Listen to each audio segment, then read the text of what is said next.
Alors que les mouvements africains pour le développement sont centrés sur la mise en place d'une zone de libre-échange censée embarquer 54 pays, les penseurs économiques proposent d'autres stratégies à même de mener le continent vers cette réalisation. La problématique ici se centre donc sur les modèles de développement à l'ère des dynamiques d'émergence économique. Pour les auteurs de cette pensée, le continent pourrait être à même de se développer en s'appropriant ses propres modèles économiques qui devront être liés aux cultures et croyances africaines.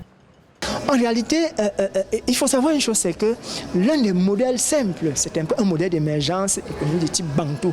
L'homme bantou a sa manière de vivre. Si nous voulons enclencher le processus d'émergence économique, la question du partage, l'Africain aime bien vivre en communauté partagée. Mais est-ce que les modèles importés actuellement, qui sont un peu inféodés au modèle capitaliste, où le capitaliste comprador veut tout embrasser pour lui, ça devient difficile. L'Africain ne se retrouve pas dans ces modèles. Donc il faut un modèle propre à l'Afrique, un modèle qui va regarder, observer les spécificités africaines et permettre à l'Afrique de se développer.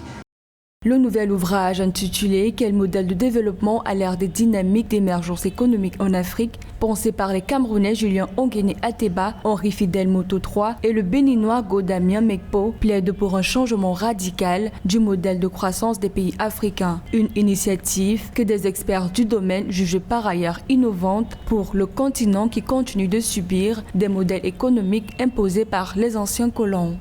Jusqu'ici, on avait un développement qui était vraiment calqué sur le modèle européen.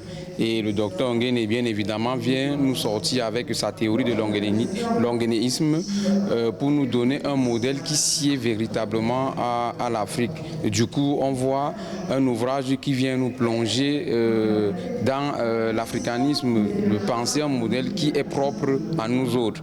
Du coup, on peut aussi voir dans son ouvrage le fait qu'il décrit le processus démocratique parce que jusqu'ici, on a vu que la majorité des États qui se sont développés sont partis de la dictature.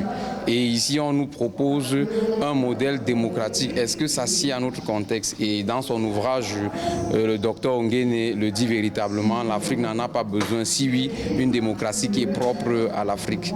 Par ailleurs, pour les auteurs de cet essai de 187 pages, les autorités africaines doivent revoir les méthodes économiques employées dans la gestion des ressources du continent. L'ouvrage « Quel modèle de développement à l'ère des dynamiques d'émergence économique en Afrique » est édité par Afredit.